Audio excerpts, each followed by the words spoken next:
Apple's Johnny Ive has just been promoted to Chief Design Officer at the company. Here's how the mastermind behind the iPod and iPhone rose to become the most famous designer on the planet. Graduating with a first-class degree, Ive's first big career step was helping found Tangerine, a London-based design company. Designing everything from power tools to toothbrushes, Ive also worked with client Apple, doing some early designs for what would become the PowerBook in 1991. Ive joined Apple in 1992, where he worked on the second version of the Newton, the MessagePad 110. Apple in the mid-90s was a far cry from the Apple of today, however, losing cash and lacking focus in its product lineup.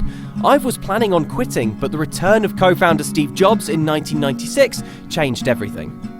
With the iMac G3, Apple swept aside years of dull, samey computers, and Ive's work with Jobs on this landmark device thrust him to the forefront of Apple. Ive would achieve broader recognition for his contribution to the iPod in 2001, which Ive insisted should have a pure white colour scheme, from the charging cable to the earbuds. Over the next decade, Ive would level his legendary attention to detail at many Apple hits, including the iPhone, iPad, and plenty of Macs. Following the death of Steve Jobs, in 2012, Ive took another major step at Apple, taking charge of software design as well as hardware.